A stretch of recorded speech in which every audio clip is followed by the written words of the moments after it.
So, for the study of this cockroach, telling you about this cockroach. Cockroach, the scientific name of this cockroach is Periplaneta americana.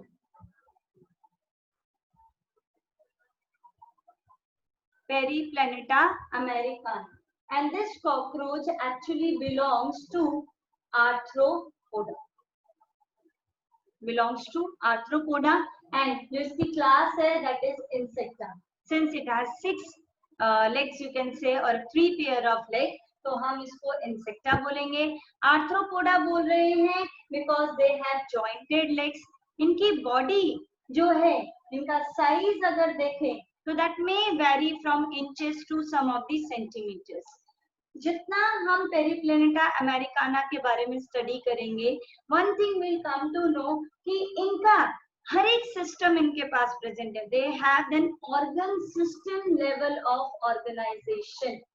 They have organ system level of organisation. Along with that इनकी जो body है that will see that is divided into head area, that is divided into a thorax area and an abdomen area. और इस thorax area पे you will be seeing that the legs they are present. और इन दोनों के बीच में जो join करेगी that will be a neck area. So the body division is into head, thorax and abdomen, with the legs originating from this particular thorax area. Then you have the segments present on the body. और ये segments जो हैं, ये external segments आपके आगे भी present होंगे, पीछे की तरफ भी present होंगे, and they are both are joined together by membrane, the arthroidal membrane, जो इन दोनों को क्या करेगी, join करवाएगी. So let's see what all the morphology and the characteristics of this Periplaneta americana are. Where do they actually reside? What do they actually eat? ये एक omnivorous animal है. You can say organism है, omnivorous. To could feed on anything. Nocturnal है. Nocturnal if I say it could be mostly कब निकलता है, रात को निकलता है. So it's a nocturnal. जो इसकी outer covering है that is made up of chitin. The outer covering is made up of chitin. It is nocturnal. The cockroach belongs to Arthropoda. It is belonging to the class Insecta. Body is divided into head, thorax and abdomen. Along with that, if I say here you can see the body has the head area. Head के ऊपर you have the eyes here.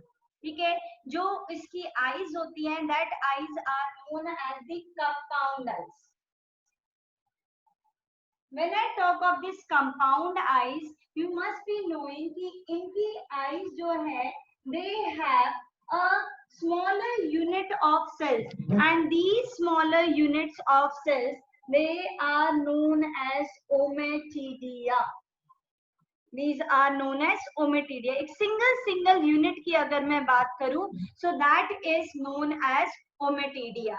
When we have this as in sensory organ, ये जो मेरा head है, that's a sensory organ because it has various चीजें, जैसे एक statocyst होगी जो इसकी balancing organ हो सकता है. Then they have an antenna thing जो sense करेंगे environment को.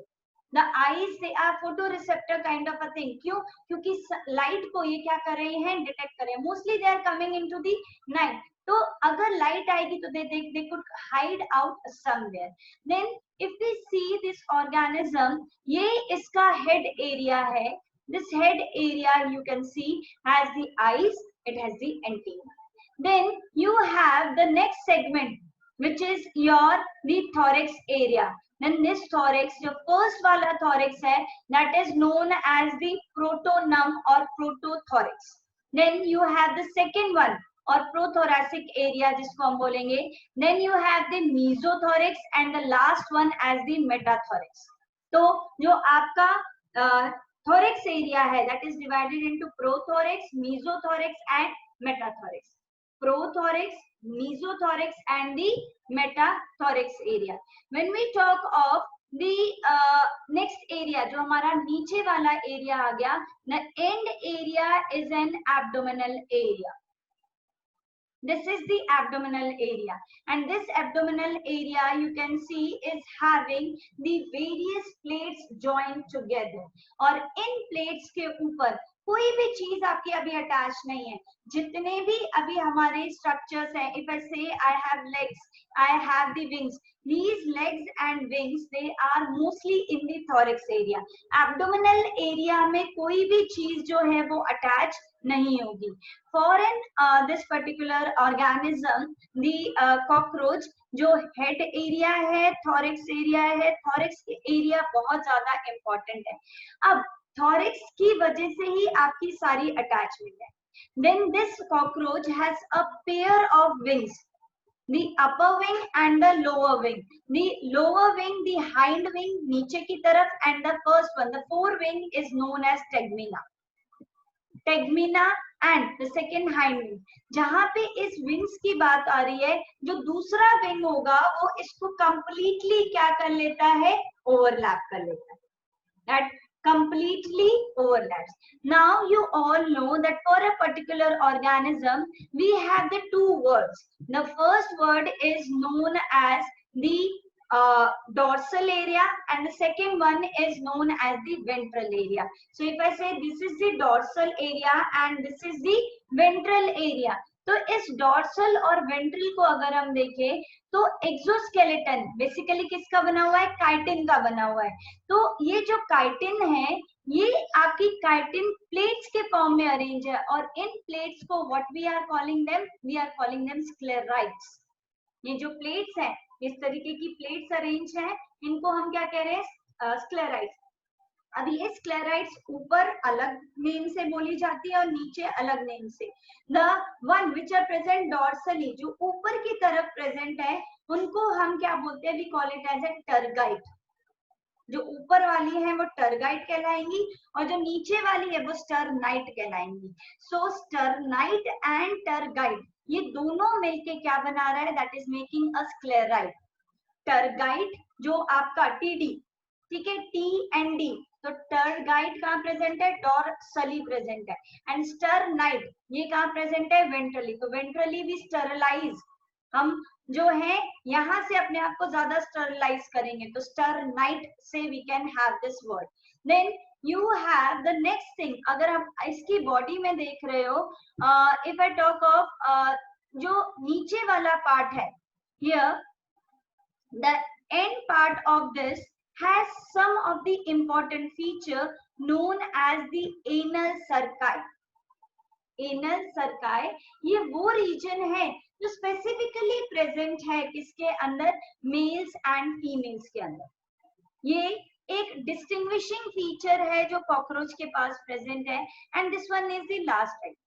जब बात आती है इन सब स्क्लेराइड्स की, तो टोटल नंबर जो हमारा स्क्लेराइड का होता है that is 10. That total 10 sclerites जो आपके arranged है in and finally एक boat form में वो end up होंगे.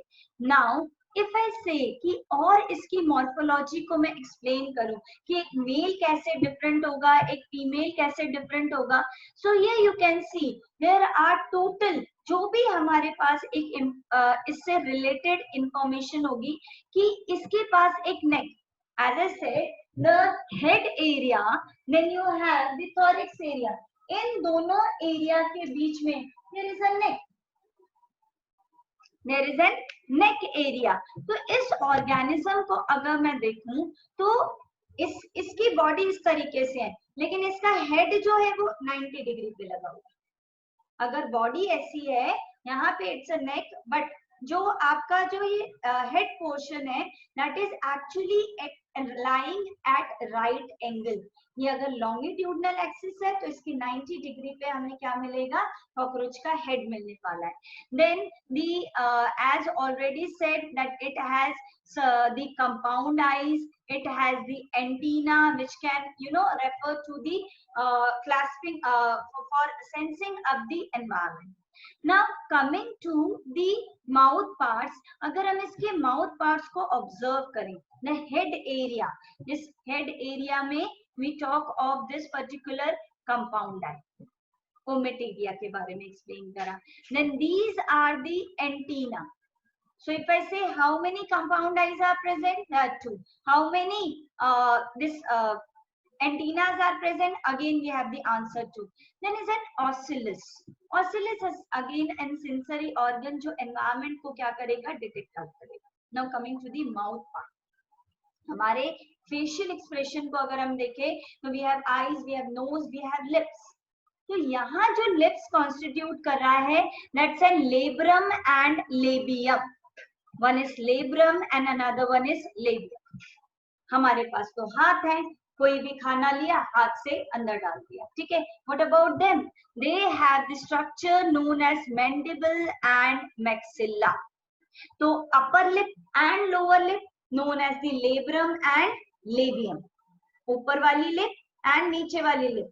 तो labrum and labium. Labrum being the upper वाला and labium being the lower one. अब साइड में क्या लगे हुए हैं, पकड़ने के लिए, खाना पकड़ने के लिए कोई चीजें, and that is maxilla and mandible. तो labrum 1, labium 1, mandible 2, maxilla 2, compound eyes 2, antennas 2, ocellus 2, ठीक है. लेकिन अब हमारे माउथ के अंदर क्या आ गया, टंग. For them the tongue is hypopharynx. इनकी जो टंग है that is the hypopharynx. So in a mouth part, if I am saying in a head part, क्या क्या चीजें आ गई, eyes हो गया, antennas हो गए, then you have the labrum, labium, hypopharynx, then the mandible and the maxilla. These are the structures which are present clearly in an head part. Head कैसे lie कर रहा है, it is lying at a right angle. Moving to the next part, if I say इसकी anatomy, अगर internally हम अगर digestive system को देखें तो what all digestive things we have, हमारी body में अगर हम कुछ भी intake करते हैं तो सबसे पहले what we have, the mouth. तो सबसे पहला इनका जो structure होगा जिससे इनका food enter करेगा, that is the mouth.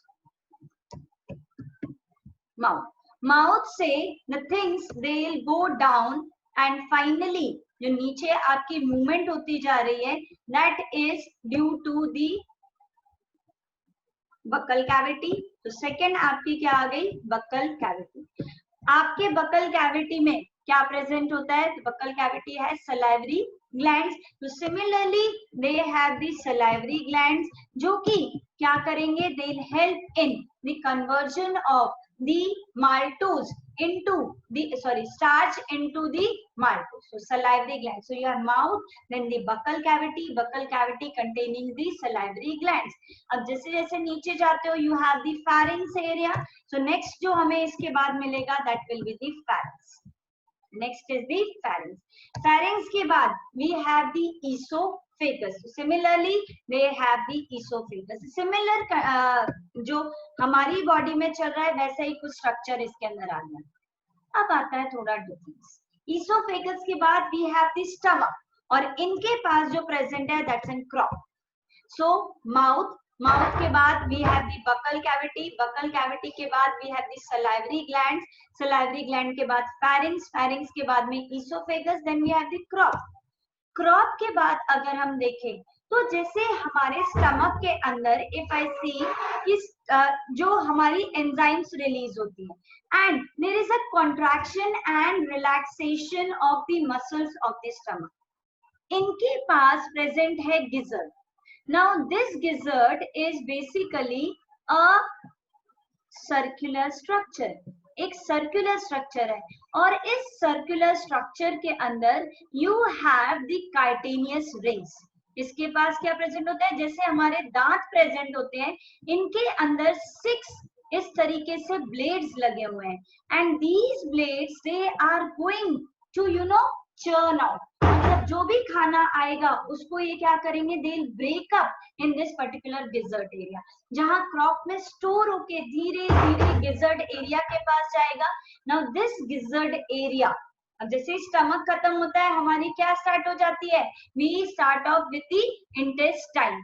अब intestine हमारी स्टार्ट होगी. Now this intestine if you see has the 3 area. अब ऊपर वाला जितना भी मेरा पार्ट था, the upper part was known as the foregut area. ये जो मेरा इतना एरिया है दैट्स एन फोरगट, आगे वाला। Then I have the internal that is the midgut, और जो लास्ट में आएगा जिसमें आपका जैसे अगर हम इंटेस्टाइन को डिवाइड करें तो वी से first is the duodenum, then we have the jejunum and finally we have the ileum. So ileum area, colon area and rectum, ये तीनों क्या कॉन्स्टिट्यूट करेंगी? These three will constitute as in are the last hind gut part. तो जो हमारा पूरा digestive system हुआ वो हमने ऊपर वाले पार्ट में डिवाइड करा फोर गट। अब फोर गट में it was mouth, it was the buccal cavity, the salivary glands, then we had the pharynx, we had the esophagus, we had the crop. Crop के बाद आया हमारा गिजर्ड, गिजर्ड के अंदर काइटेनियस प्लेट्स प्रेजेंट थी जो churning, जो teeth की तरह काम कर रही है and they are just masticating all of the food present. इसके बाद we had the second portion as in the midgut. अब मिडगट वाला जो एरिया है, जैसे हम अपने ड्यूडेनम में कहें तो ड्यूडेनम में we have the connection of the pancreas as well as from the liver. तो ये दोनों चीजें आके they move inside that particular duodenum. तो अब लिवर, हमारी बॉडी में तो लिवर है, so what they have is they have this thing. अगर हम देखें तो हमारे पास जो है here they have hepatic ceca. They have this hepatic ceca, and this hepatic ceca is actually responsible for, hepatic means liver के लिए। So ये hepatic ceca के जो rings हैं, these rings they will or this thread-like structure they pour their secretion into the midgut, और जितना भी digestion है that will go ahead, and finally the things they will be removed up by the rectum. Rectum क्या करेगा? Undigested food material को store करेगा and finally everything will be expelled out by the anus. जो anus है इसको remove कर देगा।